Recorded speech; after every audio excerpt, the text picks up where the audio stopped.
الحمد للہ رب العالمین والصلاة والسلام علی سید الانبیاء والمرسلین وعلی آلہ واصحابہ اجمعین، اما بعد۔ اللہ تعالی کے فضل و کرم سے اور محض اللہ کی عنایت اور اس کی مہربانیوں سے کئی ماہ کے بعد آج یہ موقع پھر آیا ہے کہ ہم 11ویں پارے سے سورہ یونس کی تشریح، اس کا ترجمہ اور یہ باتیں شروع کریں۔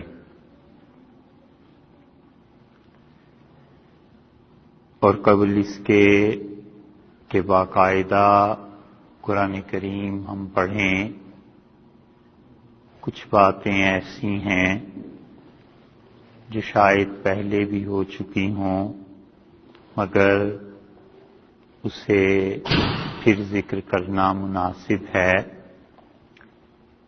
اور وہ باتیں کوئی خاص ترتیب تو ہے نہیں۔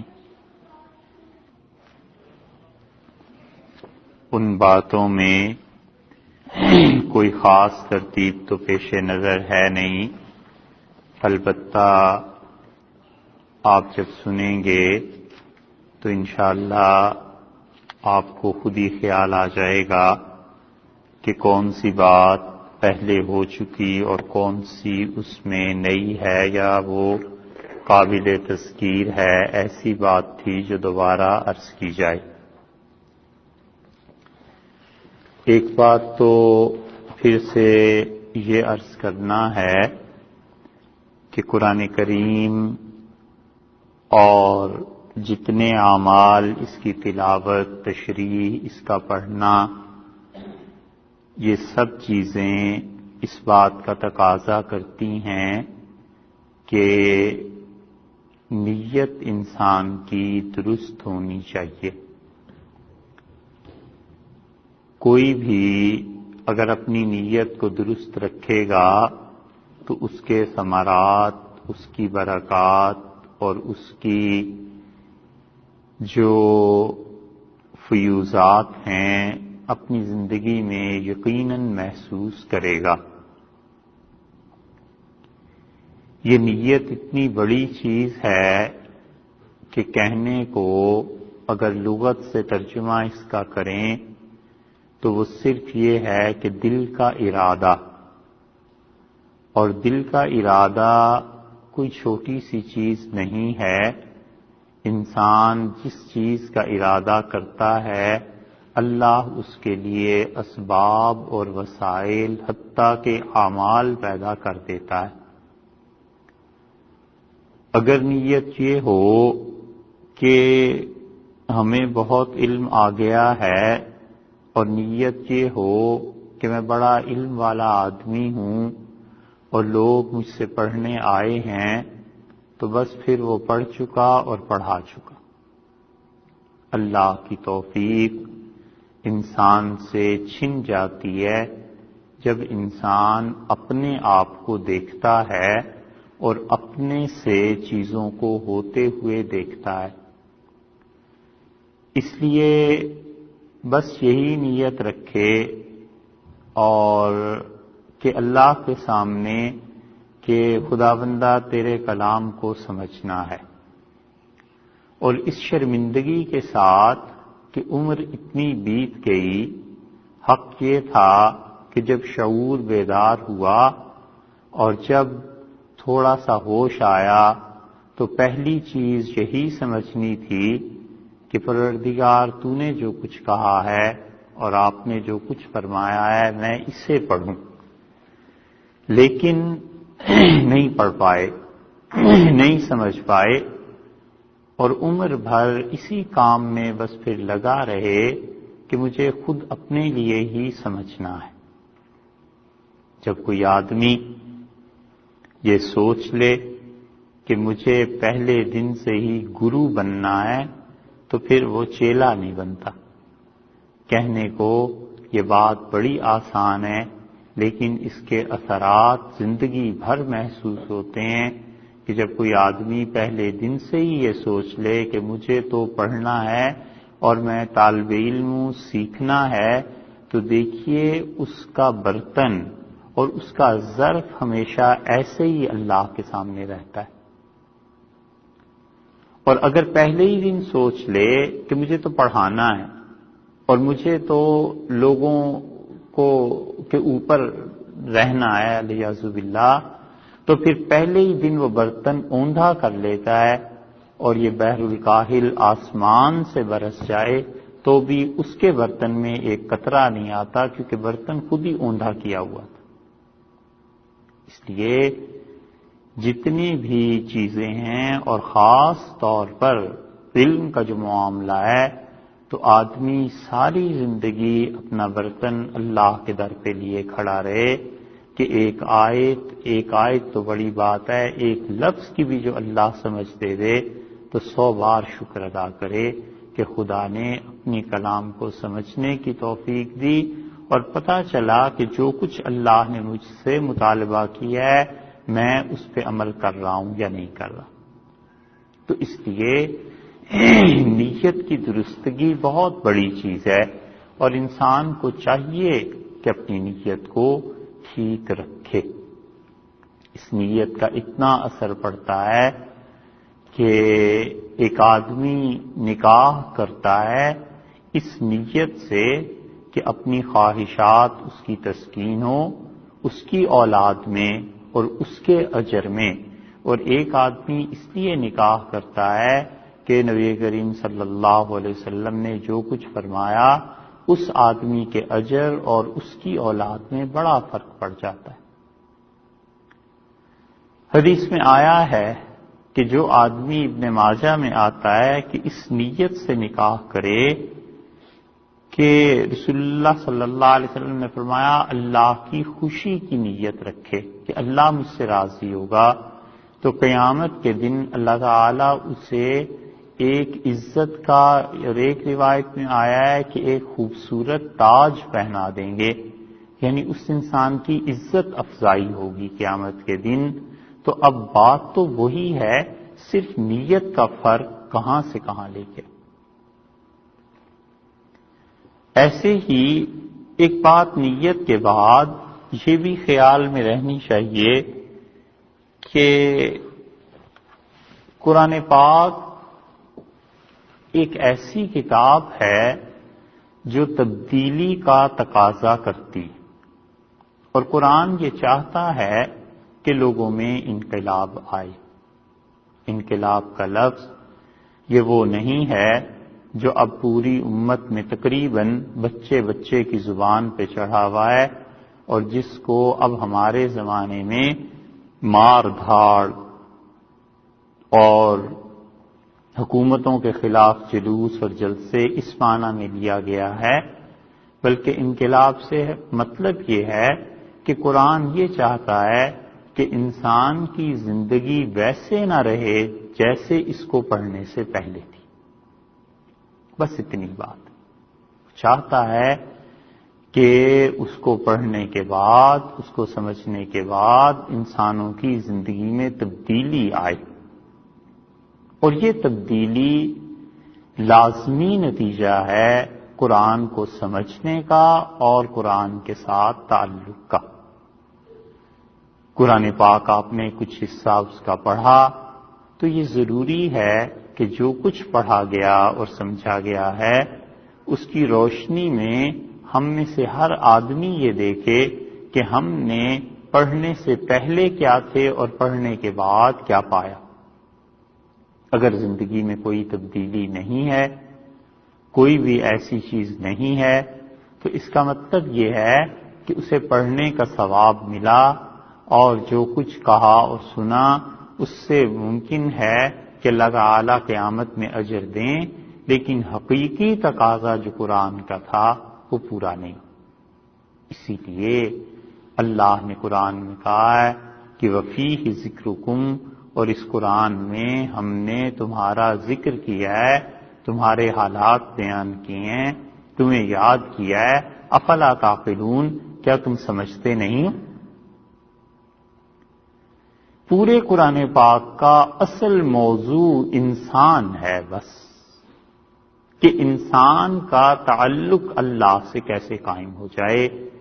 اور اگر قرآن کو سمجھنے کے باوجود انسان کی زندگی میں کوئی تبدیلی نہیں آتی تو یہ بڑا ہی فکر کی بات، فکر کا لمحہ ہے، اور یہ بہت سوچنے کی بات ہے، اس لیے کہ قرآن تقاضا یہ کرتا ہے کہ تم اس کو پڑھو اور پڑھنے کے بعد اپنی زندگی میں تبدیلی لاؤ۔ اسی لیے نبی کریم صلی اللہ علیہ وسلم نے فرمایا کہ لوگ جتنی چیزوں سے اللہ کے قریب ہونا چاہتے ہیں، یعنی کوئی نفل پڑھتا ہے تو کیوں، نماز پڑھتا ہے تو کیوں، زکوٰۃ صدقہ دیتا ہے تو کیوں، اسی لیے کہ وہ اللہ کے قریب ہونا چاہتا ہے۔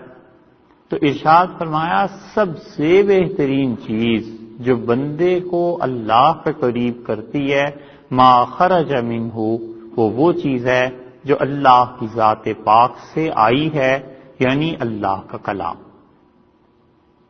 اللہ تعالی کی کئی ایک صفات ہیں، اور پچھلی مرتبہ بھی غالباً تذکرہ ہوا تھا کہ اللہ کی 8 صفات پہ ایمان لانا ضروری ہے، ابھی آ جائیں گی سورہ یونس میں بھی انشاءاللہ۔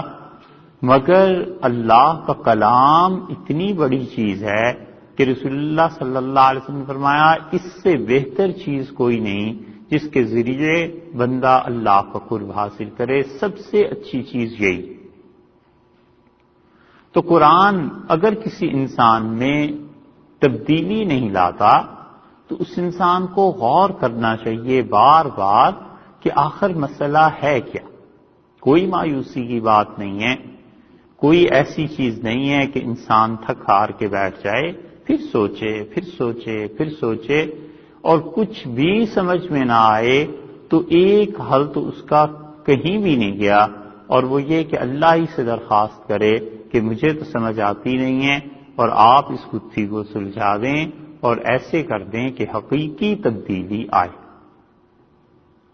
قرآن انسان جو کچھ پہلے ہوتا ہے اس کو وہ نہیں رہنے دیتا، معاشرہ جو کچھ پہلے ہوتا ہے اس کو نہیں رہنے دیتا، حکومت کی سطح پر اگر آ جائے تو حکومت کو ویسا نہیں چلنے دیتا۔ اللہ کی کتاب پڑھنے اور سمجھنے کا لازمی نتیجہ، جیسے بارش کا لازمی نتیجہ تری ہے اور خشکی کا لازمی نتیجہ کچھ اور ہے، ایسے ہی قرآن کے پڑھنے کا لازمی نتیجہ یہ ہے کہ انسان میں تبدیلی آئے۔ ایک من علم، اساتذہ کہتے تھے کہ اس کے مقابلے میں اگر ایک تولہ، ایک چھٹانک کے برابر عمل آ جائے تو وہ عمل زیادہ قابل ترجیح۔ اس لیے محض اگر قرآن پاک کے الفاظ پڑھنے ہوں اور ترجمہ ہی پڑھنا ہو تو بہت سے مستشرق آپ کو ایسے ملیں گے جو قرآن پاک کے ترجمے کو، تشریح کو مسلمان مفکرین کے ہم پایا ہم پلہ سمجھتے تھے۔ آربری ایک بہت مشہور مستشرق تھے، شاید اللہ نے انہیں اسلام کی توفیق دی ہو، قرآن پاک کا جو انہوں نے ترجمہ لکھا ہے، جو اس پہ کومنٹس لکھے ہیں، انہیں پڑھ کے اندازہ ہوتا ہے کہ شاید اس آدمی کو اللہ نے ایمان کی توفیق دی ہو۔ اتنا اچھا ترجمہ، اتنی خوبصورت چیزیں لکھی ہیں، مگر عمل میں کیا چیز تھی یہ اللہ جانے اور وہ جانے۔ تو جس انسان کے عمل میں تبدیلی نہیں آئی، قرآن کا علم تو آ گیا، پھر عمل کہاں گیا؟ یہ سارے مکہ مکرمہ کے مشرکین، ان کی زبان میں ہی قرآن نازل ہوا تھا اور اللہ تعالی نے انہیں ہی سب سے پہلے مخاطب فرمایا تھا، لیکن نبی کریم صلی اللہ علیہ وسلم پر ایمان لانے والے اس قرآن کو سمجھے اور قرآن نے ان کی زندگی کو بدل دیا۔ وگرنہ اگر صرف بات علم تک ہوتی تو ہم لوگ جو عربی نہیں پڑھے لکھے، ہم سے تو زیادہ وہ سمجھ، یعنی الفاظ کی حد تک سمجھتے تھے۔ تو یہ بھی سوچنے کی بات ہے کہ کہ ہم لوگوں نے 10 پارے پڑھے، اس سے پہلے اگر علم نہیں تھا تو ان 10 پاروں نے فائدہ کیا دیا، عملی زندگی میں کتنی تبدیلی آئی؟ یہ ہے بات۔ اگر نہیں آئی عملی زندگی میں تبدیلی تو مایوس ہونے کی تو بات نہیں، جب تک سانس تب تک آس، انسان آخری لمحے تک بھی اللہ سے مایوس نہ ہو اور تھک ہار کے اپنی فکر کے سارے گھوڑے دوڑا کر جب احساس ہوتا ہے کہ کچھ سمجھ نہیں آتی پھر اللہ ہی کی طرف رجوع کر لے، یہ چیز۔ اور ایک بات یہ بھی آپ سے عرض کرنا ہے کہ تبدیلی وہ مطلوب ہے جو انسان بنائے، انسان اس چیز کا نام نہیں ہے جو ہم اور آپ ایک دوسرے کو دیکھتے ہیں، یہ تو جسم ہے، گلنا سڑنا ہے، جلد یا بدیر ختم ہونا ہے۔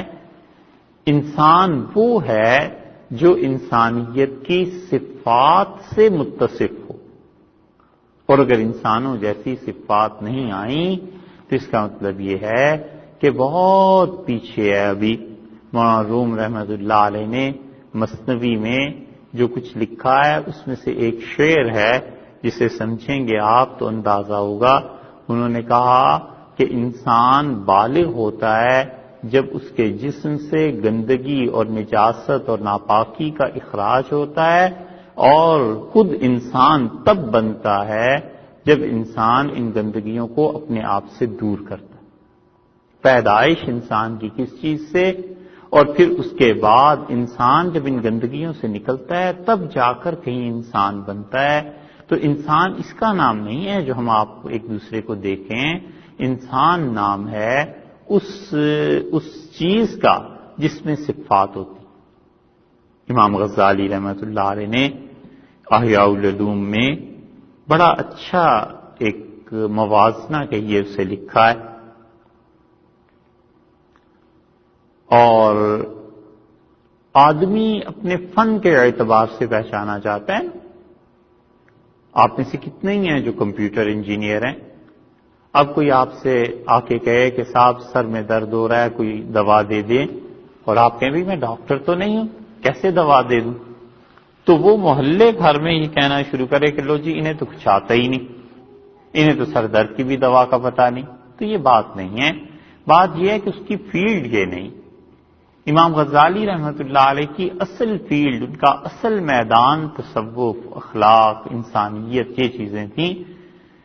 ان کا اصل میدان حدیث نہیں تھی، اس لیے وہ اپنی کتابوں میں کیمیاء سعادت ان کی کتاب ہے، احیاء العلوم ان کی کتاب ہے، بہت سی کتابیں ہیں، حدیثیں جو نقل کرتے ہیں وہ اکثر و بیشتر ایسے ہی ہیں، بس کوئی نہیں مانتا کہ وہ امام تھے حدیث میں۔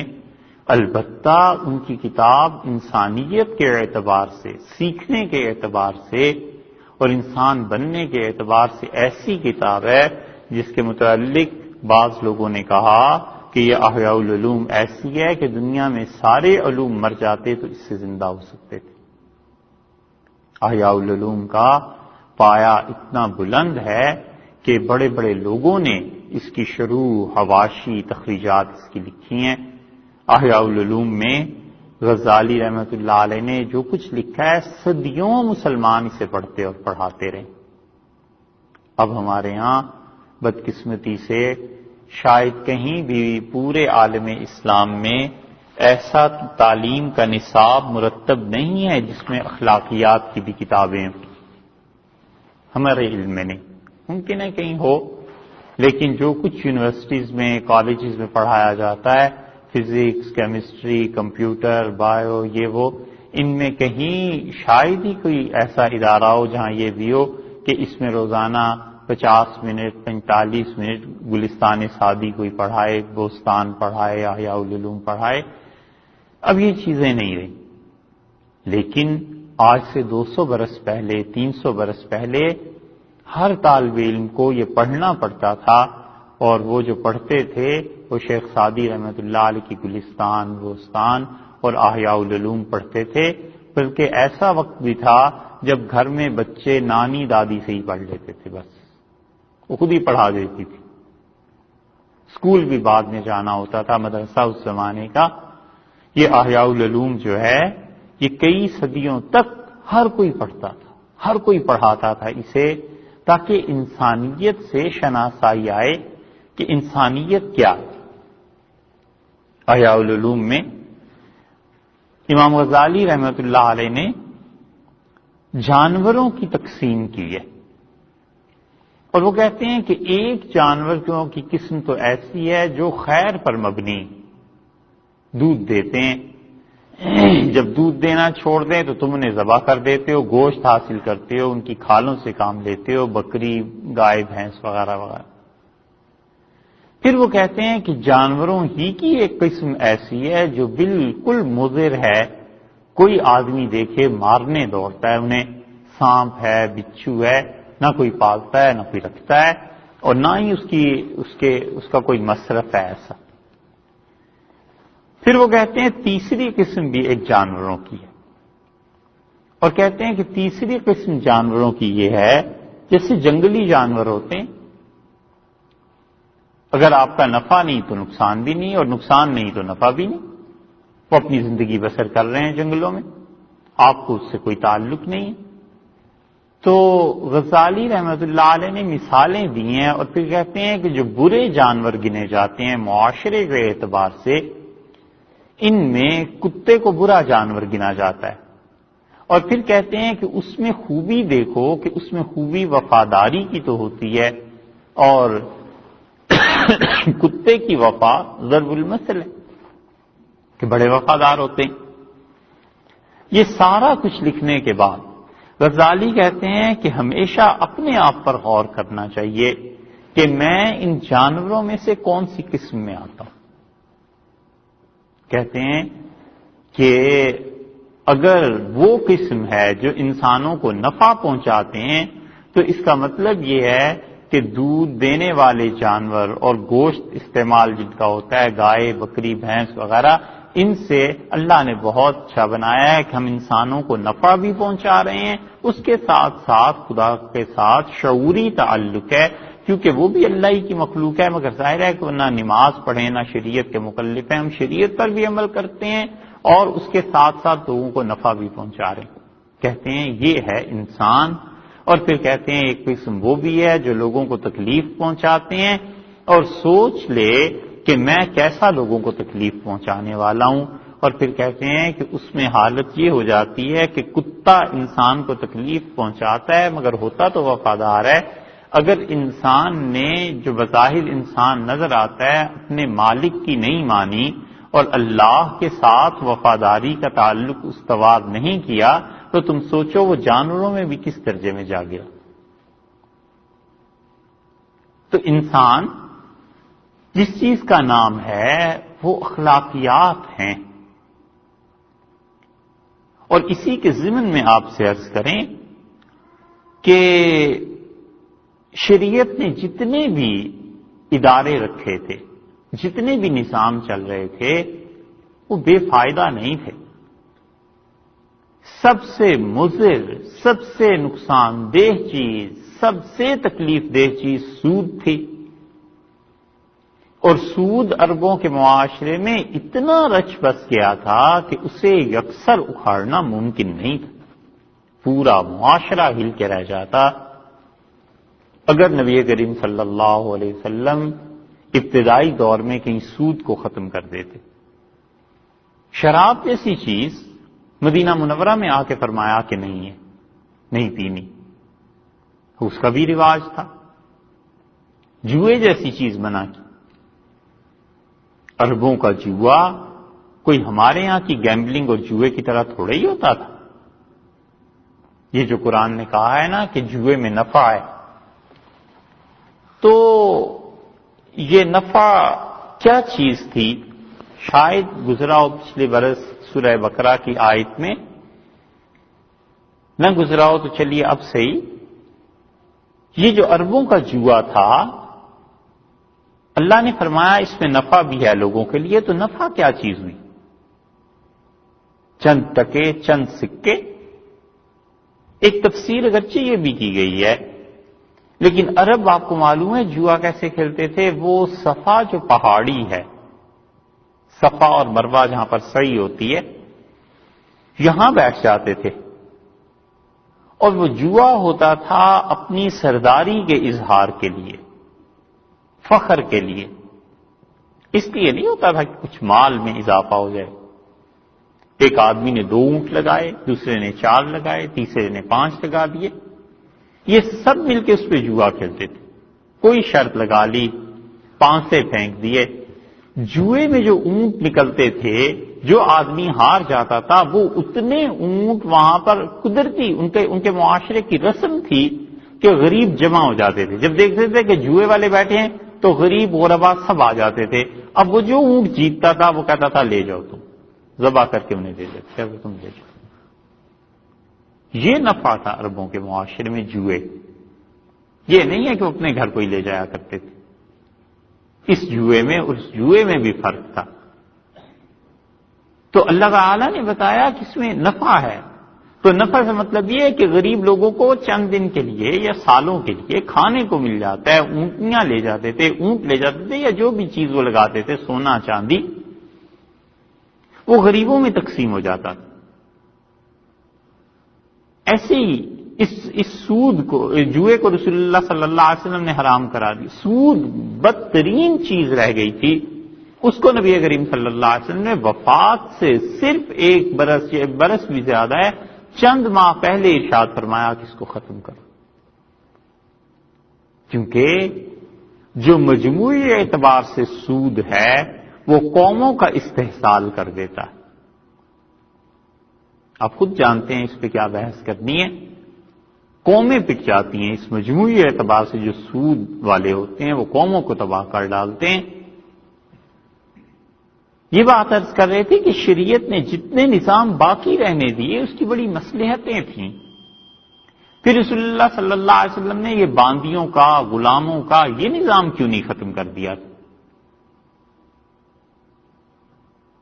اس پہ کچھ بات تو پہلے بھی عرض کی تھی سورہ نساء میں۔ اب دیکھیں ایک چیز بیچ میں سے نکل گئی نا، ہم یہ بالکل نہیں کہتے، نہ اس کی وکالت کرتے ہیں کہ دنیا میں کبھی پھر سے یہ نظام رائج ہو جائے، لیکن جو چیز نکل جاتی ہے بیچ میں سے کوئی ادارہ، اس کے نقصانات کیا ہوتے ہیں لوگ یہ نہیں سوچتے۔ جب باندیوں کا نظام جاری تھا پوری دنیا میں، اور اسلام کے آنے سے بھی 1500-2000 برس پہلے ایشیا، افریقہ، ساری ہر طرف یہ نظام جاری تھا، تو اس زمانے میں عورتوں پر ظلم اور بدکاری کی وہ ریشو نہیں پائی جاتی تھی جو اب ہے۔ ایک بیچ میں سے ادارہ ختم ہو گیا، ایک چیز نکل گئی نا، تو اب دیکھ لیجئے کیا ہوتا ہے کہ نکاحی تو ایک ہو اور بے نکاحی جائے 10، کوئی پوچھتا نہیں۔ ایسے ہی ایک ادارہ تھا جہاں پہ لوگوں کی اصلاح ہوتی تھی، وہ لوگ جاتے تھے تربیت حاصل کرنے، انسان بننے، جس کو آپ کہتے ہیں کہ وہ خانقاہ ہوتی تھی۔ اس نظام کے نکل جانے سے کیا ہوا؟ اس نظام کے نکل جانے سے یہ ہوا کہ وہ جو کچھ امام غزالی رحمۃ اللہ علیہ نے کہا نا، انسان بننے کے جو پروسیس ہوتا تھا وہ پروسیس ختم ہو گیا۔ اس لیے انسانوں کے بننے کی جو جگہیں تھیں وہ ختم ہو گئیں۔ اس کا سب سے بڑا نقصان یہ ہوا، اور اس نقصان میں یہاں تک پہنچ گیا کہ 100 آدمی اور ایک بھی ایسا نہیں ملتا جو ظلم سے عاری ہو، جو ظلم نہ کرے۔ اختیارات جتنے لامحدود ہو جاتے ہیں ظلم اتنا ہی بڑھ جاتا ہے۔ یہ اسی لیے اللہ کے بندے یہ جو خانقاہوں میں بیٹھتے تھے بالکل بے لوث خدمت کرنے کے لیے، ان کا حال یہی تھا کہ وہ انسان بناتے تھے۔ آپ اس تصوف کی اس تباہی کو نہ دیکھیے جو اب 2 صدیوں 3 صدیوں سے لوگ، 3 صدیاں بھی زیادہ ہیں، 2 صدیوں سے لوگ کہتے ہیں۔ اب معاشرے میں یہی تصور رہ گیا ہے کہ کوئی خانقاہ ہو تو وہاں کوئی تعویذ بیٹھا لکھ رہا ہوگا، اس سے جا کے لے لو، دعا کرا لو، یا ایسی چیزیں۔ یہ بات کے زوال کی چیزیں ہیں۔ جو عروج تھا اس زمانے میں آدمی بنتے تھے، لوگ اسی کتاب کو پڑھتے تھے، اسی قرآن کو، اور اسی حدیث کو، ان چیزوں کو پڑھنے کے بعد وہ علم کی وجہ سے جو اپنی ہستی کا زوم پیدا ہو جاتا تھا کہ میں کچھ ہوں، میرا کوئی مقام ہے، مرتبہ ہے، وہاں وہ جاتے تھے تاکہ جو کچھ ہے اسے مٹائیں اور ختم کر دیں۔ وہ چیز درمیان سے نکل گئی۔ نتیجہ یہ کہ اب قرآن بھی پڑھتے ہیں اور بظاہر ترجمہ ایک سے ایک اچھا کر لیں گے، اور اگر کوئی دو گالیاں اس انسان کو دے دے تو وہ آپے سے باہر ہو جاتا ہے، اور دو جملے کوئی تعریف کے بول دے تو خوشامد میں بہ جاتا ہے۔ کوئی انسان اس وقت تک قابل اعتبار نہیں ہے جب تک کہ وہ اپنے جذبات سے بلند ہو کر سوچنا نہ سیکھے۔ قطعاً اعتبار نہیں اس انسان کا جس انسان کو اگر گالیاں دیں تو اس کا فیصلہ اور ہو جائے، اور اس کی تعریف کریں تو فیصلہ بدل جائے ایک لمحے میں۔ آدمی وہ جس کو یہ چیزیں متاثر نہ کریں۔ تعریف کی ہے تو اچھا کیا ہوگا، اپنی نگاہ کا ثبوت دیا ہے، مذمت کی ہے تو برا کیا ہوگا، خود اپنے کم ہونے کا ثبوت دیا ہوگا۔ اس سے بحث نہیں، بحث اس سے کہ جو صحیح بات ہے، جو صحیح فیصلہ ہے وہ کیا کرنا ہے۔ ان خانقاہوں میں لوگوں کی ایسی تربیت ہوتی تھی، نہ وہ جلدی سے بہکتے تھے اور نہ جلدی سے غصے میں آتے تھے، بہت ٹھنڈے مزاج، سوچ سمجھ کے بات کرنے والے تھے۔ اس لیے کوئی آدمی جب تک جذبات کی رو سے اوپر اٹھ کے سوچنا نہیں شروع کرتا، اس آدمی کا کوئی اعتبار نہیں۔ اسی لیے رسول اللہ صلی اللہ علیہ وسلم نے فرمایا کہ جو تمہاری خوشامد کرے اس کے منہ میں مٹی ڈال دو۔ اس کا مطلب یہ کہ وہ جو فائدہ حاصل کرنا چاہتا ہے خوشامد کر کے، اس کو وہ فائدہ نہیں پہنچانا۔ اور اسی لیے رسول اللہ صلی اللہ علیہ وسلم سے کسی نے نصیحت کی درخواست کی تھی تو اسے بار بار فرمایا تھا کہ غصہ نہ کرو، غصہ نہ کرو، بار بار یہ فرماتے رہے، نہیں غصہ نہیں چاہیے۔ یہ کیا چیزیں تھیں؟ اس کے لیے یہ ٹریننگ سینٹر تھے۔ تو قرآن کو ہم پڑھیں اور علم کو حاصل کر لیں، اور اس کے باوجود جو تبدیلی مطلوب ہے وہ نہ آئے تو یہ افسوس کی بات بھی ہے، اور اس سے زیادہ فکر کی، غور کی بات ہے کہ کیوں نہیں۔ قرآن بتائے ہمیں، اور قرآن کو پڑھ کے ہمیں سمجھ آ جائے کہ ہم نے غصے پر عمل نہیں کرنا، بری بات، غلط بات ہے۔ قرآن کو پڑھنے کے بعد یہ تبدیلی لا محالہ آنی چاہیے کہ جو چیزیں ضرورت سے زیادہ میرے پاس ہیں، یہ اللہ کے دوسرے بندوں کا حق بنتا ہے میں اسے دے دوں۔ قرآن پڑھنے کے بعد آپ میں، ہم میں، سب میں لازماً یہ تبدیلی آنی چاہیے کہ عقل کے ذریعے کسی انسان کو بے وقوف بنا دینا، بالکل میں زندگی بھر ایسی حرکت نہیں کروں گا، یہ عقل کا بے جا استعمال ہے۔ اللہ نے سب کی عقلیں برابر تو نہیں رکھی۔ اسی مسلمان معاشرے میں ہم بالکل بات نہیں کرتے غیر مسلموں کی، وہ تو بات کی باتیں ہیں۔ اسی مسلمان معاشرے میں اگر پتہ چل جائے کہ ہمارے محلے میں ایک آدمی، اس کا مکان 1 لاکھ کا ہے اور وہ کسی مجبوری سے 70,000 میں دے رہا ہے، تو 10 آدمی بھاگیں گے اور وہ کہنے کو سارے مسلمان ہیں کہ اس کی مجبوری سے فائدہ اٹھا۔ کوئی نہیں جانتا کہ نبی کریم صلی اللہ علیہ وسلم نے سختی سے منع کیا کہ کسی کی مجبوری سے فائدہ اٹھا کر سودا مت کرنا۔ یہ تبدیلی آنی چاہیے قرآن پڑھنے کے بعد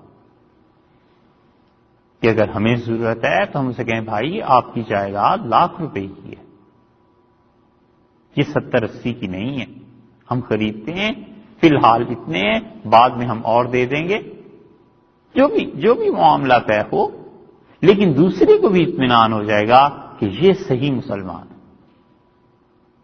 یہ تبدیلی آنی چاہیے قرآن پڑھنے سے۔ اللہ نے اپنی کتاب میں بار بار یہ بات کہی ہے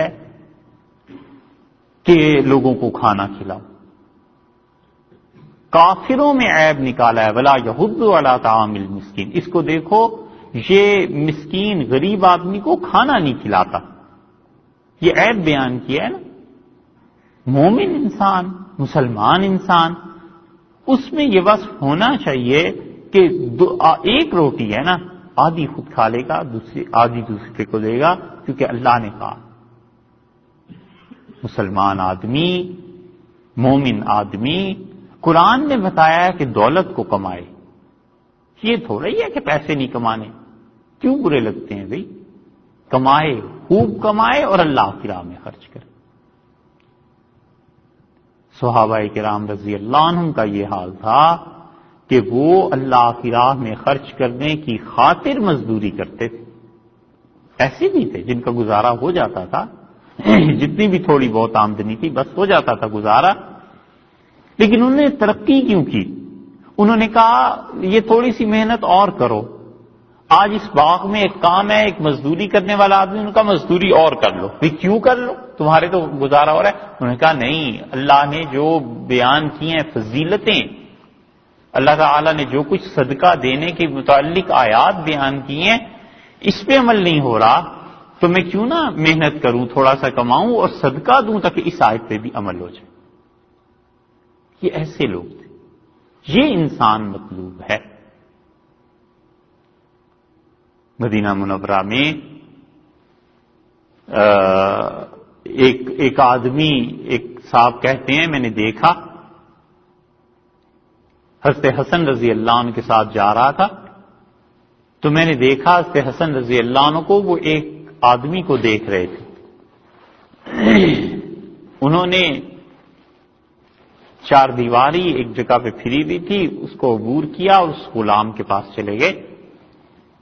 تو وہ غلام جو تھا وہ روٹی کھا رہا تھا. تو حضرت حسن رضی اللہ عنہ نے کہا یہ کیا کر رہے؟ اس نے کہا حضرت ہمارے اس جگہ پر، اس گاؤں یا یہ جو ٹکڑا ہے زمین کا بہت بڑا قطع، یہاں کتے نہیں ہوتے. تو میں روٹی کھانے بیٹھا تو یہ کتا کہیں سے بھاگ کے آ گیا ہے.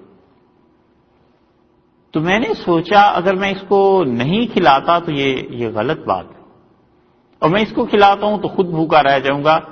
تو میں نے حل یہ نکالا ہے کہ ایک لقمہ خود کھاتا ہوں، ایک لقمہ اس کے منہ میں دے دیتا ہوں. حضرت حسن رضی اللہ عنہ نے کہا تم کس کے غلام؟ انہوں نے کہا کہ حضرت عثمان رضی اللہ عنہ کے صاحبزادے ہیں، ابان ان کا. تو انہوں نے کہا یہیں رہنا اور میں آتا ہوں. اور وہ گئے اور ابان رضی اللہ عنہ سے کہا کہ یہ تمہارا ٹکڑا زمین کا اور غلام؟ انہوں نے کہا حضرت جی ایسے ہی ہے. فرمایا مجھے بیچ دو. انہوں نے کہا حضرت آپ کی چیز آپ لے لیں. قیمت طے ہو گئی اور واپس آئے اور اس سے کہنے لگے کہ بھئی میں نے تمہیں خرید لیا ہے اور تم آئندہ سے ان کے نہیں ہمارے. وہ کھڑا ہو گیا، اس نے کہا مجھے تو نوکری کرنی ہے، ان کی نہیں آپ کی صحیح. فرمایا ہم نے یہ زمین کا ٹکڑا بھی خرید لیا. اس نے کہا اللہ مبارک کرے.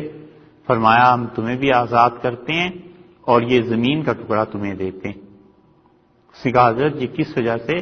فرمایا تیرے جیسا آدمی دو غلامیوں میں مبتلا رہے، ایک اللہ کی غلامی اور ایک انسانوں کی.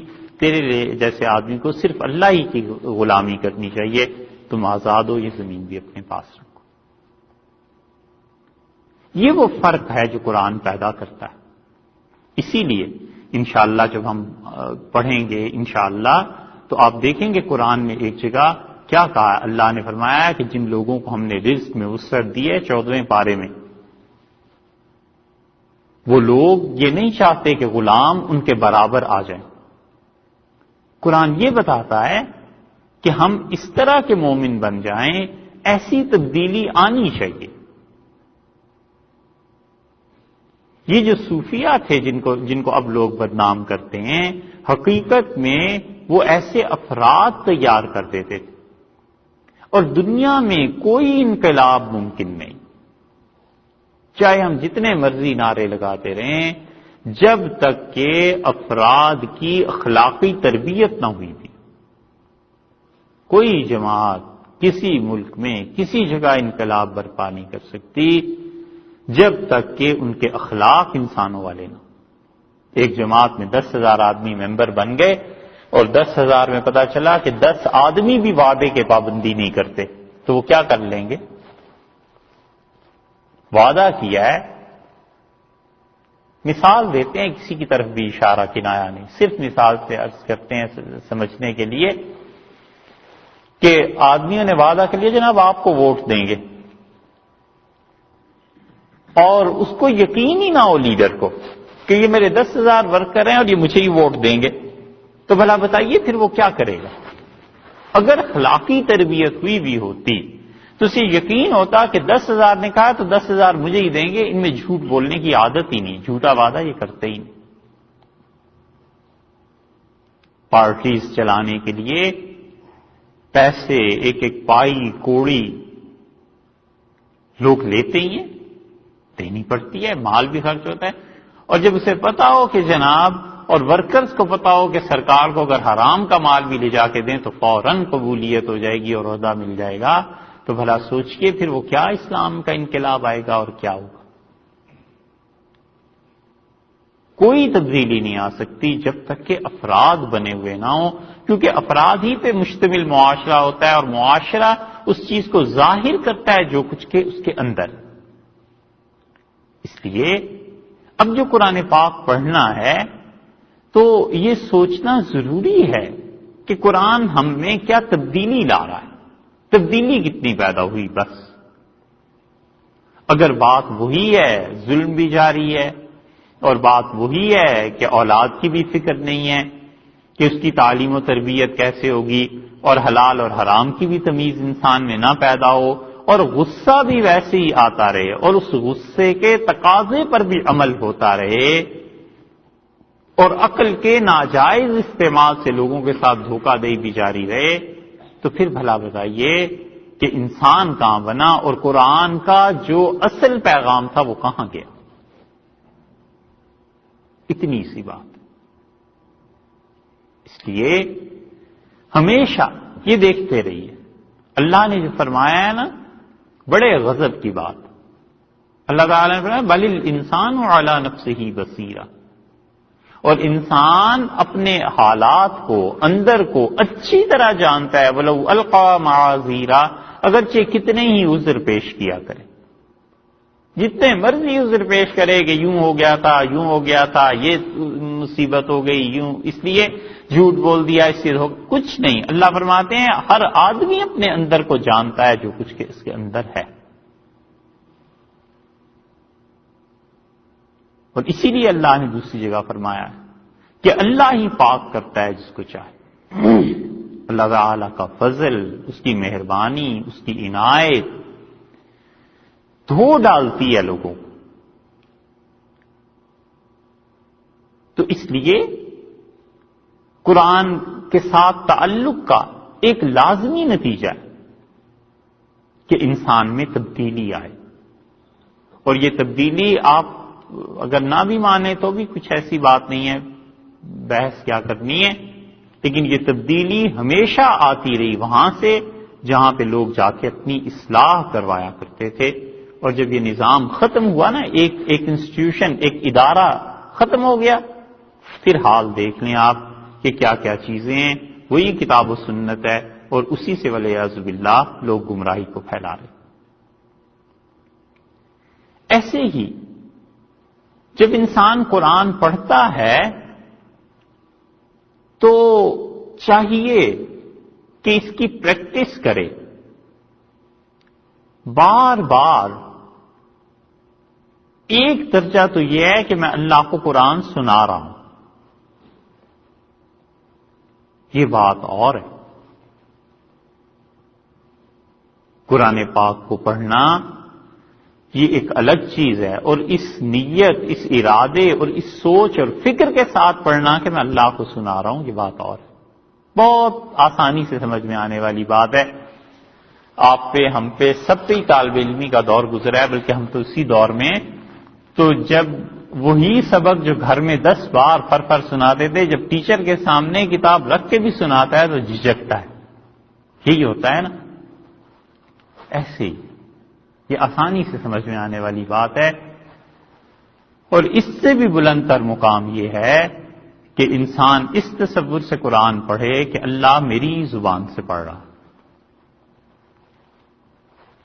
اللہ تعالیٰ میری زبان سے قرآن کو پڑھ رہا ہے، اپنے کلام کو یہ اس سے بھی بلند تر بات ہے.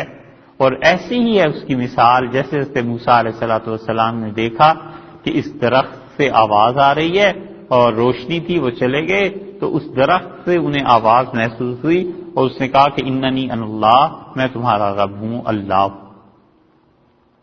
تو بظاہر تو آواز وہ ایک درخت وہاں سے سن رہے تھے، لیکن حقیقت میں حق تعالی شانہ کی طرف سے ان کے لیے وہ کشش تھی.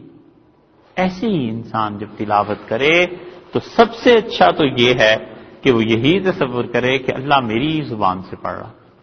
اگر یہ نہیں تو پھر اتنا تو تصور رہنا ہی چاہیے کہ اللہ تعالیٰ کو سنا رہے. اس کا فائدہ کیا ہے؟ اس کا فائدہ یہ ہے کہ اللہ کی ذات انسان کے ساتھ اس کی تعلق شعوری طور پر ہو جاتا ہے. اللہ کے ساتھ ایک تعلق غیر شعوری طور پر ہے اور ایک تعلق شعوری طور پر ہے. یہ جو شعور کا تعلق اللہ کے ساتھ ہے بڑی قابل قدر چیز ہے. غیر شعوری طور پر تو ایسے جیسے دھماکہ ہوا اور شور اٹھا تو کہتا ہے اللہ محفوظ رکھے، اللہ بچائے. کوئی گناہ کی بات سامنے کہتا ہے استغفر اللہ. کوئی خوشی کی بات آئی اس نے کہا الحمدللہ. یہ تعلق بھی اچھا ہے لیکن اصل میں یہ ان جذبات کا نتیجہ ہے جو وقتی طور پر خوف، محبت، کوئی بھی جذبہ سامنے آیا اس کے نتیجے میں یہ جملہ اس کی زبان پر جاری ہو گیا. اور ایک ہے اللہ تعالی کے ساتھ شعوری طور پر تعلق کہ کوئی جذبہ کسی چیز کا غلبہ اس کے دماغ پر نہیں ہے، اس کے باوجود وہ اللہ سے جڑا ہوا ہے، اللہ سے تعلق ہے. ہر لمحہ اللہ سے وہ باتیں کرتا رہتا ہے، دل ہی دل میں خدا سے کبھی مانگتا ہے، کبھی خدا کے سامنے اپنے منصوبے پیش کرتا ہے، کبھی اللہ سے کچھ کہتا ہے، کبھی کچھ کہتا ہے. یہ جو شعور کا تعلق اللہ کے ساتھ جڑ جاتا ہے اس کا سب سے بڑا فائدہ یہ ہے کہ انسان فضول سوچنے سے بچ جاتا. اور اللہ نے 18ویں پارے کے آغاز میں کہا ہے کہ ایمان والوں کی نشانی یہ ہے کہ والذین هم عن اللغو معرضون، اللہ کے اچھے بندے وہ ہیں جو فضول چیزوں سے اپنے آپ کو بچاتے ہیں. فضول کی مباحث، فضول کا دیکھنا، کوئی کام نہیں، کوئی تعلق نہیں ہے لیکن دیکھنا ضرور ہے. کبھی کبھی آپ دیکھیں نا، یہ نہیں کہتے کس معاشرے میں، لیکن بعض جگہ پر پولیس والوں کی عادت ہوتی ہے وہ جا اس طرف کو رہا ہے مگر کبھی ادھر دیکھتا ہے، کبھی ادھر دیکھتا ہے اور بغیر ضرورت کی وہ تو عادت بن جاتی ہے نا. اللہ نے کہا مومن ایسے نہیں کرتا. ایسے ہی کانوں کو بچاتا ہے فضول باتیں سننے سے، اسی طرح دماغ کو بچاتا ہے فضول سوچنے سے. تو اب دماغ نے تو سوچنا ہی سوچنا ہے. تو جب شعوری طور پر اللہ سے تعلق ہو جائے گا، روز پڑھے گا قرآن کو اور یہی کہ اللہ تعالیٰ مجھ سے سن رہا ہے، اللہ کو سنا رہا ہوں، تو یہ آہستہ آہستہ آہستہ آہستہ اندر روح کی جلا ہو جاتی ہے، روح پاک ہوتی ہے اور روح کی پاکیزگی سے اللہ کے ساتھ تعلق جڑ جاتا ہے. جو اٹل حقائق ہیں فطرت کے، ان سے ٹکر کوئی نہیں لے سکتا. اللہ نے جو چیزیں طے فرما دی ہیں، کوئی آدمی ہزار، ایک آدمی کیا پوری دنیا مل کر چاہے کہ بدل دے، نہیں بدل سکتی. کوئی کہے کہ سورج چمکا کرے اور اس میں حدت حرارت نہ رہے، نہیں ہو سکتا. چھتری اور حتیٰ کہ کنڈیشن کمرے اور یہ وہ کچھ نہ کچھ اس حدت کا اثر آئے گئے. اٹل حقائق اللہ نے کچھ طے کر دی ہیں. پانی ہے، اس کے ساتھ تری لازم و ملزوم. پانی سے آپ تری کو نہیں الگ کر سکتے، آگ سے تپش کو کیسے الگ کر سکتا ہے؟ ایسے ہی اللہ تعالی کے ساتھ تعلق انسان کی فطرت میں خدا نے ڈال دیا ہے. سورہ اعراف میں پڑھا تھا کہ اللہ نے فرمایا ہے اللہ تعالی نے کہ کیا میں تمہارا پروردگار نہیں؟ تو لوگوں نے کہا جی کیوں نہیں، یقیناً. اس اللہ کے ساتھ تعلق، اس تعلق کو شعوری طور پر مومن میں آنا چاہیے. اتنی بڑی بات ہے جس پہ مسلمان غور نہیں کرتے، ہم خود غور نہیں کرتے. ایک ہی بات کے کہنے کا انداز اگر بدل جائے تو عقل مند سوچتا ہے نا کہ یہ انداز کیوں بدل گیا. بچہ ہے، باپ کہتا ہے کہ بیٹے ادھر آئیں، اور کسی وقت کہتا ہے اچھا میں آتا ہوں.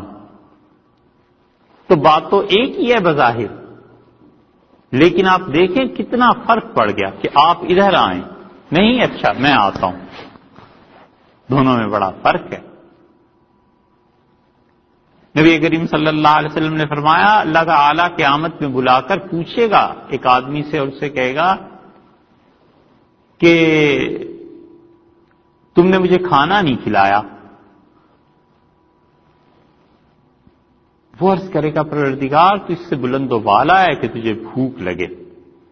تو اللہ تعالیٰ فرمائیں گے کہ فلاں میرا بندہ بھوکا تھا، اور اگر تو اسے کھانا کھلاتا تو تو آج اس کھانے کو یہاں پاتا. الفاظ پر غور کیجئے گا پھر اس بات کی وضاحت ہوگی. فرمایا اس کو کھانا اگر تو کھلاتا تو آج یہاں تجھے وہ مل جاتا. پھر فرمائیں گے میرا ایک بندہ پیاسا تھا، تو نے اسے پانی نہیں پلایا. وہ کہے گا میں پیاسا تھا، تو نے مجھے پانی نہیں پلایا. تو وہ عرض کرے گا اللہ آپ تو پیاس سے پاک ہیں، یہ تو انسانوں کی ہوائیں جو ضروریات ہیں. تو ارشاد ہوگا کہ اگر تو اسے پانی پلاتا تو آج اس کو یہاں پاتا. اور تیسری چیز رسول اللہ صلی اللہ علیہ وسلم نے فرمایا کہ اللہ تعالیٰ اس سے پوچھیں گے کہ میں بیمار تھا تو میری عیادت کو نہیں آیا. وہ کہے گا پروردگار تجھ پہ تو بیماری نہیں آتی. تو اللہ تعالیٰ فرمائیں گے اب دیکھیے کیسے تبدیل ہوا ہے. فرمائیں گے کہ اگر تو اس کے پاس جاتا لوجدتنی عندہ تو دیکھتا میں اسی کے پاس ہوں. یہ نہیں فرمایا کہ وہ عیادت یہاں آتی، فرمایا میں اس کے پاس ہوتا، تجھے وہاں میں مل جاتا. کھانے اور پانی دونوں چیزوں کے متعلق کہا کہ وہ ہمارے پاس آج ہوتے، لیکن عیادت مریض کی اس کے متعلق فرمایا کہ میں وہیں ہوتا. اسی لیے محدثین جو ہے نا جن کی نگاہ کمال کے درجے کی ہے، انہوں نے کہا اس کا مطلب یہ ہے کہ مریض کی عیادت کرنا یہ کھانے اور پانی دونوں سے افضل ہے، کیونکہ فرمایا میں اسی کے پاس ہوتا. اور اسی لیے جو ان چیزوں کو سمجھتے تھے وہ کہتے تھے شفا خانے قائم کرو، دوا خانے قائم کرو. اب تو شفا خانے کا لفظ پتہ نہیں استعمال ہوتا ہے یا نہیں ہوتا. حیدرآباد والوں میں ہوتا ہوگا.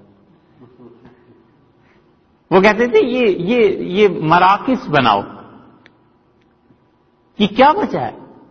وجہ اس کی یہ کہ یہ ہاسپٹلز، یہ ڈاکٹروں کے کام، یہ نرسنگ، یہ ساری چیزیں اتنا بڑا نیکی کا کام ہے کہ اللہ تعالیٰ نے فرمایا اگر تم مریض کی عیادت کرتے تو مجھے وہیں پاتے، میں اسی کے پاس تھا.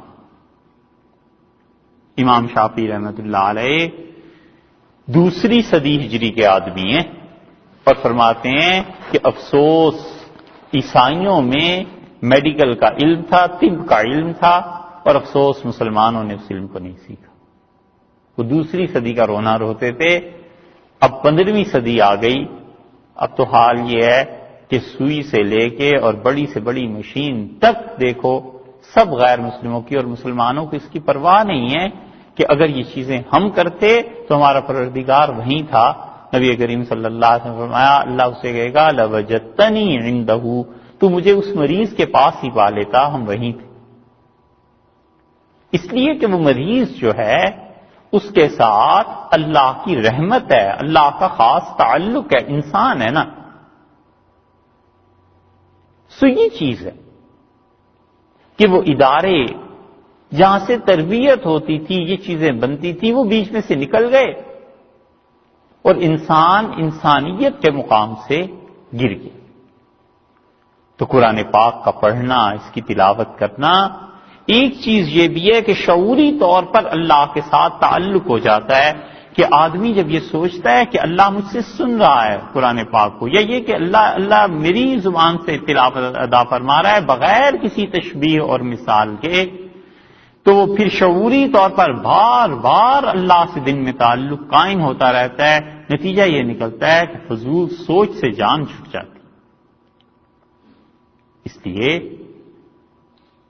یہ جو باتیں آپ سے عرض کی ہیں، تاکہ کئی مرتبہ پہلے بھی یہ باتیں ہوئیں، مگر اس لیے عرض کرنا شاید ضروری تھا کہ ہم سب اپنی نیتوں کو ٹھیک کریں، ہم سب اللہ کے ساتھ تعلق کی وجہ سے اس قرآن پاک کو پڑھیں، اور یہ ضروری ہے کہ ہم اس چیز کا اعتراف اور اقرار کریں کہ جو چیز آج سے 20 برس پہلے پتہ چلنی چاہیے تھی، ہماری غفلت اور کوتاہی ہے کہ ہم نے نہیں پڑھا اور اللہ کے اس پیغام سے غافل رہے۔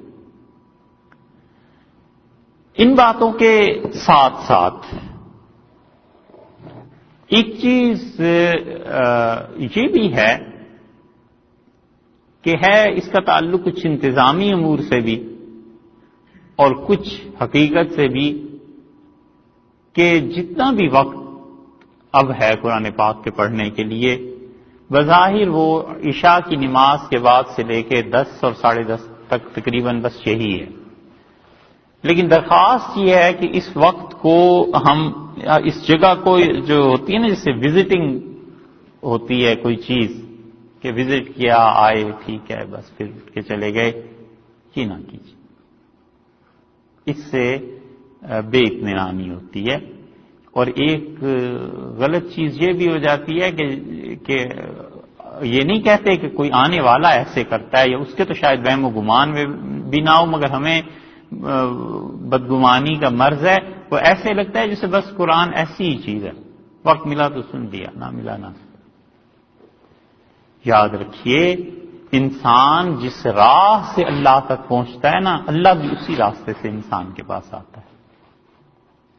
جو قربانی کے ذریعے پہنچتا ہے، اپنے وقت کو، اپنے اوقات کو صحیح رکھ کے استعمال کرتا ہے، اللہ اس کے وقت کی قدر کرتا ہے، اسے ضائع نہیں کر دیتا۔ تو اس لیے ایک یہ گزارش ہے کہ ایسے تو نہ ہو کہ ایک دن تو 50 ہوں اور بات کر رہے ہیں اور اگلے دن 5 ہو جائیں، تو وہ ذرا سی ایسی بات محسوس ہوتی ہے۔ کہتے ہیں بزرگوں نے بلکہ کہا ہے کہ عقل مند کو اشارہ ہی کافی، یہ اشارہ تو نہیں تو صراحت ہی ہوگی۔ اور اسی طرح جو ایک چیز اور بھی، اور وہ کچھ کوتاہی کی بات ہے کہ جو پچھلی مرتبہ 10 پارے تھے، اگر اسے دوبارہ سنا ہوتا تو ہم نے شاید اس میں عرض کیا تھا کہ اس ترجمے کو، ان چیزوں کو اگر آپ چاہیں کہ یہ یاد رہیں اور زندگی میں وقتاً فوقتاً قرآن پاک سے رہنمائی ملتی رہے، تو اس کے لیے 3 کام کرنے چاہیے۔ ایک تو یہ کہ جتنا ہم نے پڑھنا ہے، 10 آیات 20 آیات، جتنا بھی آپ کو خود ہی اندازہ ہو جاتا ہے، اس سے پہلے گھر سے پڑھ کے آنا چاہیے۔ کوئی بھی ترجمہ، کوئی بھی تفسیر، اس سے بحث نہیں ہے، کسی بھی مکتبہ فکر کے اسے پڑھ لینا چاہیے، تو ذہن میں ایک نقشہ بن جاتا ہے کہ اللہ تعالیٰ نے کیا کہا ہے۔ پھر دوبارہ یہاں بیٹھ کے ہم نے، آپ نے، سب نے پڑھ لیا، اور تیسری مرتبہ پھر جا کر اسے پڑھنا چاہیے یا سننا چاہیے، کیونکہ پھر وہ بات پکی ہو جاتی، یہ دماغ میں آہستہ آہستہ محفوظ رہنے لگتی ہیں۔ پھر کوئی وقت آتا ہے جب آدمی سوچتا ہے کہ ہاں یہ بات میں نے سنی تھی، یہ بات کرنی تھی۔ تو اس پہ عمل میں تھوڑی سی کوتاہی ہو گئی، کیونکہ کئی ایک سے ہم نے دریافت کیا کہ بھائی وہ اپریل سے لے کے مارچ سے لے کے اب تک 7-8 ماہ گزر گئے، وہ جو کچھ کہا تھا وہ دوبارہ سنا گیا، تو جواب نہیں ملا۔ یہ بات درست نہیں ہے، یہ کوتاہی کی بات ہے نا، اس کو دور کرنا چاہیے۔ اگر روز 1 گھنٹہ بھی پابندی سے، یا 1 گھنٹے سے بھی کم، 1.25 گھنٹہ بھی پابندی سے سن لیتے کہ اب یہ تو سننا ہی ہے، یہ تو ضروری ہے، تو اب تک یہ بات مطلب نہ ہوتی، آج کہنے کی ضرورت پیش نہ آتی۔ تو اس لیے اب بھی اس کی پابندی کرنی چاہیے کہ آپ کچھ وقت نکالیے، روزانہ 15-20 آیات صرف اس کا ترجمہ دیکھ لیا کہ اللہ تعالیٰ نے اس میں کیا کہا ہے۔ پھر آدمی سوچتا ہے کہ یہ بات کیا ہے، سمجھ میں نہیں آتی، خیال آتا ہے کسی اور طرف کو کہ یہ بات پتہ نہیں ایسے ہے ایسے، پھر اس کے بعد ہم آپ سب مل کے پڑھ لیا، پھر جا کر جب فرصت ملے تو 1 مرتبہ سن لیں۔ یہ تجربے کی بات ہے کہ 3 مرتبہ جب ایک چیز پڑھ لیتا ہے آدمی، سبق دہرا لیتا ہے، تو وہ پھر کچھ چیزیں محفوظ رہ جاتی. اور شاید انتظام کل تک ہو جائے، اور اوپر کمرہ ہے اسی میں شاید یہ نشست رکھیں گے. اس کا فائدہ یہ بھی ہے کہ یہاں اگر کسی نے عبادت کرنی ہو، مسجد کا مین حال ہے نا، نماز پڑھنی ہو، نفل پڑھنے ہو، تو ہم کسی کے لیے دقت اور تکلیف کا باعث نہ بنے. یہ تو انتظامی امور کی بات ہے، اگر وہ کر دیں گے تو یہ ہو جائے گا. اور انشاءاللہ کل سے باقاعدہ سورہ یونس سے بات چیت شروع کریں گے، اور امید ہے 10 بجے سے 10 سوا 10 بس ایسے انشاءاللہ اسے پورا کر لیا کریں گے. آخر پہ پھر آپ سے عرض کریں، باتیں تو وہی ہیں لیکن اس کو اچھی طرح سمجھ لیجئے کہ فطرت کی جو چیزیں ہیں ان سے ٹکراؤ کسی انسان کے بس کی بات نہیں. ہم نے عرض کیا تھا سورج، ہوا، چاند، ستارے، زمین، پانی، یہ سب جو چیزیں فطرت میں اللہ نے رکھ دی ہیں، ان سے ٹکراؤ کوئی اس کی صورت نہیں ہے اور انسان اس سے نہیں بچ سکتا. ہے ایک ضمنی مسئلہ، لیکن فقہا نے اس پہ بحث کی ہے کہ کوئی آدمی شادی نہ کرے اور عمر بھر دین کی خدمت کرتا رہے تو یہ کیسا ہے؟ امام شافعی رحمۃ اللہ سے پوچھا گیا تو انہوں نے کہا بہت اچھا ہے. اور یہی مسئلہ امام ابو حنیفہ رحمۃ اللہ سے پوچھا گیا تو انہوں نے کہا ہرگز نہ کرے، کا شادی کرے. اور حنفی فقہا نے اس کی جو مصلحت لکھی ہے وہ کہتے ہیں کہ اس لیے کہ یہ انسان کی ضروریات زندگی میں سے ہے، اور اگر وہ فطرت سے ٹکر لے گا تو عین ممکن ہے گناہ میں پڑ جائے. کبھی فطرت سے ٹکر نہ لے. فطری چیزوں میں سے آپ سے عرض کریں، اور وہ یہ ہے کہ اللہ ہی جانتا ہے ہر انسان کے ساتھ اس کا جیسا تعلق ہے، لیکن یاد رکھو حضرت مجدد الفسانی رحمۃ اللہ نے ایک جگہ لکھا ہے اپنے مکتوبات میں، وہ کہتے ہیں کہ معرفت عز وجل برآکس حرامس کہ خود را از کافر فرنگ بہتر میدان. اللہ کی معرفت، اللہ کی پہچان، اللہ تعالی تک پہنچنا حرام ہے اس شخص پر جو اپنے آپ کو فرنگی کافر سے بہتر سمجھتا ہو، اس لیے کہ کبر ہے، ایک کافر ہے. اب یہ تو سمجھ سکتے ہیں کہ فی الحال اللہ نے مجھے ایمان دیا ہے لہذا اس سے اچھا ہوں، لیکن فی المعال انجام کے اعتبار سے کیا پتہ ہے؟ کون کہہ سکتا ہے کہ میں ایمان پہ ہی مروں گا اور یہ کفر پہ ہی مرے گا؟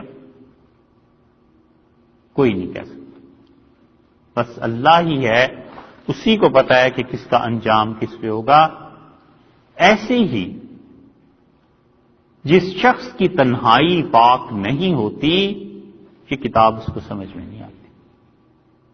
حرام ہے قرآن کا اس کی سمجھ اس انسان پہ جس کے تنہائی پاک نہیں ہے اور تنہائی کا تعلق اللہ سے نہیں. سب باتیں ہی ہیں. پھر وہ انوار، وہ برکات جو تنہائیوں میں ہوتے ہیں، وہ اگر معصیت کی نظر ہو جائیں، خدا کی نافرمانی کے، پھر قرآن سمجھ میں نہیں آتا. وہ عربی کی سمجھ ایک الگ بات ہے کہ عربی گرامر پڑھ لے تو آدمی کو سمجھ آنے لگے، باقی جو دل پہ قرآن کا نزول ہوتا ہے اور جو دل قرآن کے انوار اور برکات کو محسوس کرتا ہے وہ نہیں آتی جب تک کہ انسان کی تنہائی اللہ کے ساتھ درست نہ ہو. اب تو بالکل اٹھتی چلی جا رہی ہے یہ چیز، یہ شاید ختم ہی ہو گئی ہوگی. کئی 10,000 1,00,000 آدمیوں میں کوئی ہوگا کہ رات کے آخری حصے میں اٹھ کے تنہا اللہ کو یاد کرے. وگرنہ یہ ابھی تک کے زمانے میں بڑے بوڑھے نانا دادا رات کو اٹھ کے تہجد پڑھتے تھے، اللہ کے سامنے بیٹھتے تھے، روتے تھے، گڑ گڑاتے تھے. وہ اللہ کے ساتھ تنہائی کا تعلق تھا. اور جن لوگوں کو خدا نے توفیق دی تھی یا اب بھی دی ہے ان سے پوچھئے کہ وہ کہتے ہیں کہ اگر ذکر اور اللہ کی یاد نہ رہے، تھوڑی دیر ایسے بیٹھ کے خدا کو یاد نہ کریں تو سارا دن ذوق محسوس ہوتا ہے، طاقت نہیں رہتی، توانائی نہیں رہتی۔ اب بھی ایسے ہی شیخ الاسلام ابن تیمیہ رحمۃ اللہ علیہ وہ بیٹھے ہوئے تھے، اور ابن قیم رحمۃ اللہ علیہ کا لکھا ہے کہ شیخ کو کئی بار ہم نے ناشتے کے لیے بلاتے تھے، تو ایک دن مجھ سے فرمایا وہ تہجد سے لے کے اشراق تک، چاش تک بیٹھ کے اللہ کو یاد کرتے رہتے تھے۔ تو ایک دن ہم نے عرض کیا کہ ناشتے میں تاخیر ہو جاتی ہے، تو فرمایا میرا ناشتہ یہی ہے، اور جس دن یہ ناشتہ نہ کروں سارا دن تکلیف رہتی ہے، سارا دن ذوف اور ناتوانائی محسوس ہوتی۔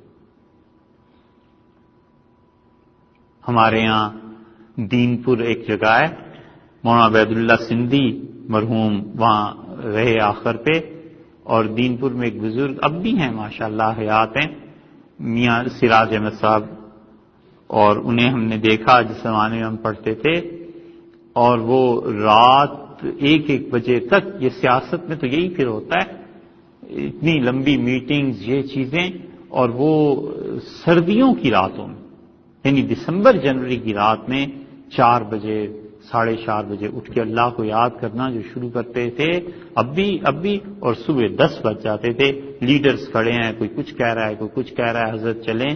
تو ایک مرتبہ ایک استاد تھے، انہوں نے کہا بھی مسجد سے حضرت کو بلا کے لائیں، تو گئے، عرض کیا کہ حضرت سارے لوگ انتظار کر رہے ہیں، تو فرمایا میں ناشتہ کر کے آتا ہوں۔ تو سب کو اطمینان ہوا کہ ناشتہ کریں گے، وہ کوئی 1 گھنٹے بعد تسبیحات اپنی ساری پوری کر کے اٹھے، تو لوگوں نے کہا ناشتہ، فرمایا میرا ناشتہ وہی تھا جو میں نے اسے کہہ کے بھیجا تھا کہ اگر یہ ناشتہ نہ ہو تو پھر سارا دن کام نہیں ہوتا۔ بات بھی گئی کہ اللہ کے ساتھ تعلق یہ سب چیزوں کا خلاصہ ہے، یہ پوری کائنات ہے ہی اس لیے کہ اللہ کی معرفت حاصل کی جائے، اللہ تک پہنچا جائے، اس کے اسماء، اس کے نام، اس کے ذریعے مانگا جائے۔ اللہ نے فرمایا وَلِلَّهِ الْأَسْمَاءُ الْحُسْنَى، لوگو سارے اچھے نام اللہ کے یہ ہیں، فَادْعُوهُ بِهَا، اللہ کے ناموں کے ذریعے اللہ سے مانگو، لیٹے لیٹے اللہ کو یاد کرتا رہے، نہیں اٹھنے کی توفیق نہ صحیح صاحب، مگر فرسٹ کلاس میں سفر نہ کر سکے تو کیا تھرڈ کلاس میں بھی نہ جائے، لیٹے لیٹے ہی اللہ کو یاد کرتا رہے، یا تو کھائیں گے نہیں، اور کھائیں گے تو پھر گھی کے ساتھ، یہ تو نہ کرے، کچھ نہ کچھ اللہ کو یاد کرے، تنہائی کوئی نہ ہو، بس اللہ ہو اور یہ ہو، اللہ کے ذکر کے بغیر، اللہ کو یاد کیے بغیر کام نہیں چلتا۔ اور سب سے اچھی چیز بندہ جس ذریعے سے اللہ کو یاد کرتا ہے وہ خدائی کی کتاب ہے، قرآن ہے، اس کی تلاوت ہے، یا جس چیز میں آدمی کا ذکر میں جی لگے اور وہ ذکر کتاب و سنت سے بھی ثابت ہو، اس ذریعے سے اللہ کو یاد کرے، مگر تنہائی کو پاک کرے۔ جب پاک ہوتی ہے تنہائیاں، پھر اس کا رب تو جانتا ہے نا، اس کے اللہ کو تو خبر ہے کہ یہ میرا بندہ، اس کا میرا کیا تعلق ہے، پھر برکتیں، رحمتیں، یہ سب چیزیں اترتی بھی ہیں اور محسوس بھی ہوتی ہیں، یہ چیزیں کرنے کی ہیں، یہ کام کرنے کے ہیں۔ اللہ تعالیٰ آپ کو رم عمل کی توفیق دے۔ انشاءاللہ کل سے عشاء کے بعد شروع کریں۔ چھٹی بھائی ہفتے میں 1 دن انہوں نے رکھی ہے، چھٹی بھی اتوار کے دن۔